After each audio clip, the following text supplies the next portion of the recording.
ግን እንዴት እረሳዋለሁ? ያን ሁሉ ነገር እንዴት ምንም እንዳልተፈጠረ መርሳት እችላለሁ? ለትንሽ ጊዜ ነው አደይ፣ ትረሺዋለሽ። ለአንቺ አይገባሽም። ለሆነብሽ ለእያንዳንዱ ነገር ካሳ ታገኛለሽ። አመሰግናለሁ ዶክተር። አደይ ወይ ካልደበረሽ ከኔ ጋር ሆነ ቦታ እንሂድ። ወዴት? አደይ ለአንቺ አስቤ ነው።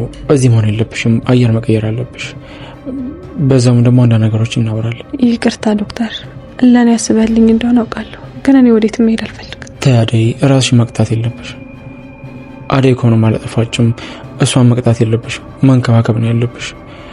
ባይሆን አደይ ቶሎ እንመለሳለን። እኔም ስራ ስላለብኝ ብዙ አልቆይም። ነይ እንሂድ። እሺ፣ ለሌል ልንገራት በቃ። ዶክተር ሩታ እንዴት ነሽ? እዚህ ምን ሰራለህ? አደይ ጋር ወጥቼ።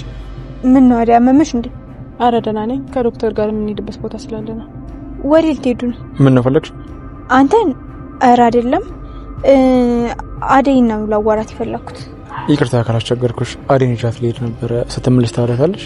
አረ ቆይ፣ ስለምን ጉዳይ ነው የምታዋሪኝ? ስለ ዴቭ። የኔና የሱ ጉዳይ ያውቁታል። ላንቺ ስለሱ ማስረዳት አይጠበቅብኝ። ማውራት ካለበት መቶ ፊት ለፊት ያወራ። ለማንም ስለሱ አላስረዳም። ቆይ ሻሊ፣ ለምንድን ነው የምትናደጅብኝ? እኔ ምን አጠፋው? ከዚህ በላይ ስትረጋጋ ታወራታለሽ። አሁን ስሜት አልሆናለች። አትቀያሚያት። ያው ያለችበት ሁኔታ በጣም ከባድ። ታዲያ እኔ የመጣሁት እኮ ችግሯን ልፈታላት ነው አይደል እንዴ? ለምንድን ነው የምትጮህብኝ? ቢሆን በይታሰረ ችግሩ ማውራት ሳይሆን አደይ ይሄንን ሁኔታውን የምትረሳበት ነገር ነው ማድረግ ያለብሽ ሩታ። በቃ ባይ። ለአደይ በዚህ እንድትመጠንቀቅ ምን ይሉታል? እኔን እኮ በስርዓት ራስ አወራኝ። ምን ሆነ ግን ዶክተር? አይ አንተን ለማግኘት ነው የመጣሁት። ማሚ ነይ ስትለኝ ጊዜ መጣሁ። ቆይ አንተ ማሚ የምታስቸግራት ለምንድን ነው? ማሚ እኮ በጣም የምታስብልህ። ቆይ ለምን አብረን አንመለስም? እዛ ምንም ህይወት ዴቢ፣ ፋሚሊዎቹ በሙሉ እኮ እዛ ነው ያሉት። ለምን እሺ ብላ አብረን አንመለስም? ይቅርታ፣ አሁን ላይ እንደዛ እያሰብኳት። ዴቢ፣ ካሁን በኋላ አብረን እናስባለን። ከተገናኘን ብዙ ቆይ መሰለኝ። በጣም አምሮብሃል። ትንሽ አንቺም አምሮብሻል። ታውቃለህ፣ በጣም እንደናፈቀኝ ያወቁት ሳይህ ነው። ስለተገናኘን በጣም ደስ ብሎኛል።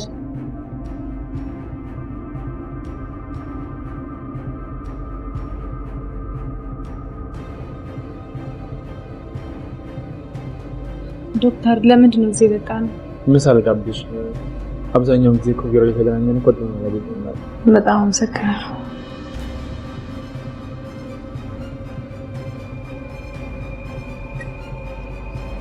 ምን ያደረግሽ? ምን ችግር አለው ዴብ? ዴብ አደይ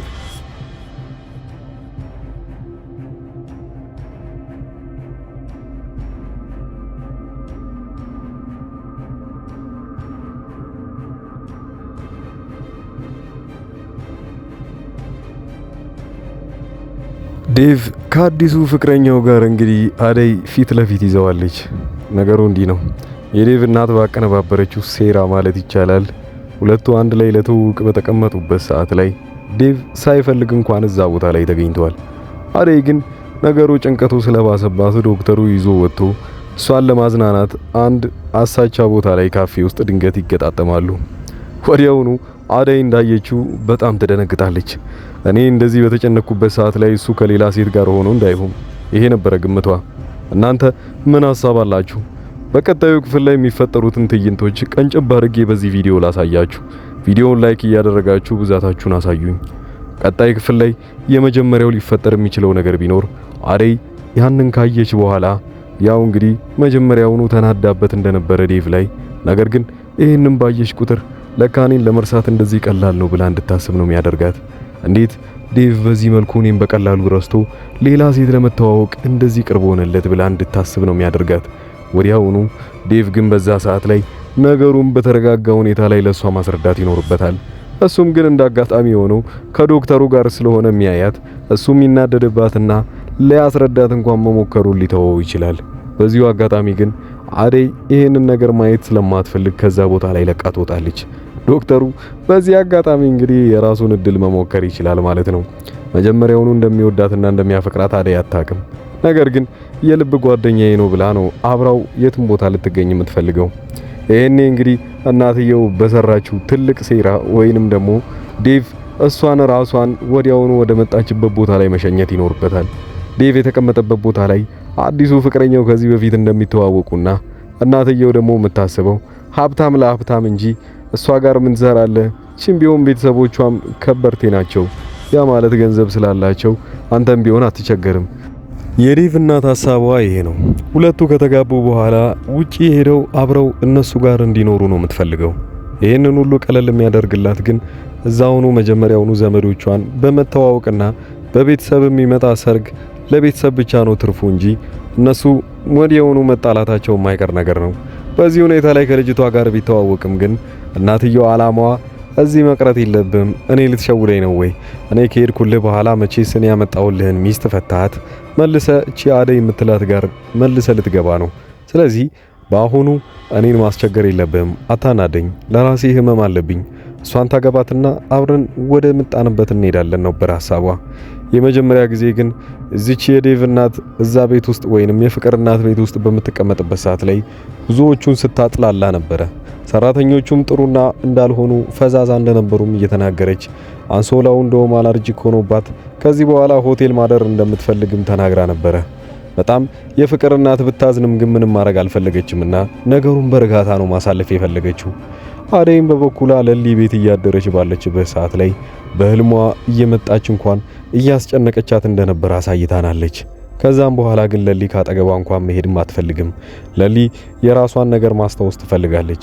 ሩታ ደግሞ በዚህ በኩል ዴቭ በጣም ተከፍቶብኛል ሄጂ አደይ ማናገር እፈልጋለሁ ብላ ወደ ለሊ ቤት ስትሄድ እዛ ግን ያየችው ነገር መጥፎ ነው። መጀመሪያም የምትወደው ዶክተሩ ከአደይ ጋር አንድ ቦታ ላይ መሄድ እንደሚፈልጉ እያየቻቸው ለምን በዚህ መልኩ እሱ ላይ ትጨክኝበታለሽ? ዴቭን ማናገር ይኖርብሻል ስትላት አደይን የበለጠ ያበሳጨው አንድ ነገር አለ። ሩታ መታ አደይ ዴቭን እንድታናግረውና ካለበት የሆነ ጭንቀት እንዲወጣ ነበር የነገረችው። በዚህ ሰዓት ላይ እኔ ከሱ በላይ እኔ ነኝ የተጨነኩት። የሱ እናት ናት እኮ አልፈልግህም ያለችኝ። እሱ እንደውም በዚህ ሰዓት ላይ መጥቶ እኔን ማማከር ወይንም ደግሞ አይዞሽ ሊለኝ በሚገባበት ሰዓት ላይ እስካሁን እንኳን መጥቶ አላየኝም። ይሄንን በሱ አልጠብቅም ነበረ። እሱም የራሱን ህይወት ይጀምር። እኔ ድጋሚ ልለምነው አልችልም። የሱ እናት አልፈልግህም ብላኛለች። እሱም ደግሞ እሷ እናትየው ካላከበረችኝ እሱም ሊያከብረኝ አይችልም። በዚህ ሁኔታ ላይ እኔና እሱ አብረን የምንቀጥልበት ምንም ምክንያት የለም ብላ ለሩታ እንቅጩን ስትነግራት ሩታ በጣም ትናደድና ደንግጣ ነገሩን ለካ ላባብሰው እችላለሁ ብላ ነበር ወደ መጣችበት የተመለሰችው። በዚህ ሁኔታ ላይ ተረጋግተን እስቲ የዴቭ እናት ምን አስባ ነው ይሄን ሁሉ ነገር ያለችው? የመጀመሪያው ምክንያቷ የነበረው ያኔ ፍቅር ደውላ የነገረቻት ነገር በጣም መጥፎ ነው። መጀመሪያውኑ የዴቭ እናት ክብር የሚባል ነገር በጣም ያስጨንቃታል። ለዛም ነበረ ፍቅር በሰዓቱ የተናገረችው ነገር ደግሞ አደይ እኮ እኛ ቤት መጀመሪያ ሰራተኛ ነበረች፣ ያኔ ነበር የተዋወቃት። በዛ ላይ እሱ ሊያገባት በወሰነ ሰዓት ላይ ቤተሰቦቿን ሄዶ ስታናግር ወይንም ደግሞ እሷ ሄዳ ስትናገር ላገባ ነው ስትላቸው ሁለቱም እናቷም ቢሆን አባቷም አልፈቀዱላትም ነበረ። ያኔ መጀመሪያውኑ ወደ ከዚህ ከተማ የመጣችው ውጪ እዛ ያለች ባል ታጭቶላት ባሏን ጥላ ነበር የመጣችው። በዚህ ሁኔታ ላይ አስቢበት ልጅሽ ይሄንን ነው የሚያገባው ስትላት እንደውም የሰርጉ ቀን መምጣት የፈለገችው እናቱ ነገሩን ሙሉ ለሙሉ ጥላ ወደዚህ ትመጣና ያ ማለት ዴቭ ደግሞ ሊያገባ ስለሆነ እንዳይከፋው ብላ ሌላ ሚስትም አዘጋጅታለት ትመጣለች።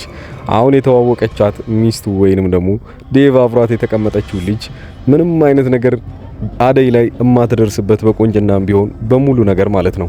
እሷ ገንዘብና ገንዘብ ብቻ ስላላቸው ሙሉ በሀብታቸው ስለሚመኩ ነው ከዴቭ አጠገብ ቁጭ ብላ እራት እንኳን ለመብላት የወሰነችው።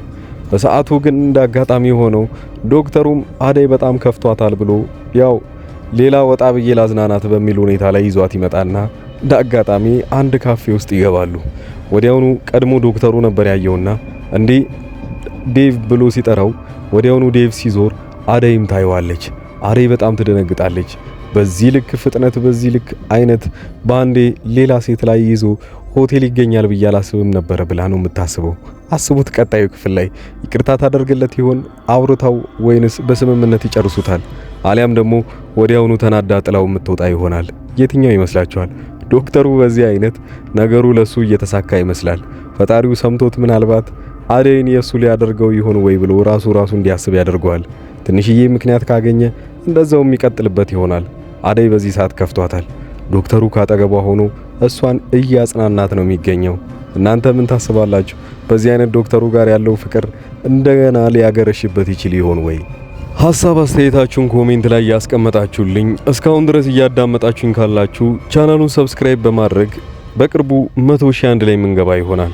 ሌላው በዚሁ አጋጣሚ የግል ስራዬን እያስተዋወቅኳችሁ እዚሁ አዲስ አበባ ውስጥ ቁጭ ብዬ የተለያዩ ለእናንተ ኤሌክትሮኒክስ እቃዎችን ለዘመዶቻችሁ እየላኩ ነው። እናንተም ማዘዝ የምትፈልጉ ካላችሁ በስልክ ቁጥር 0922905541 ላይ በዋትስአፕ በኢሞና በቴሌግራም እኔን ማናገር ትችላላችሁ። መልካም ጊዜ። Just breathe. I've got you. Thank you.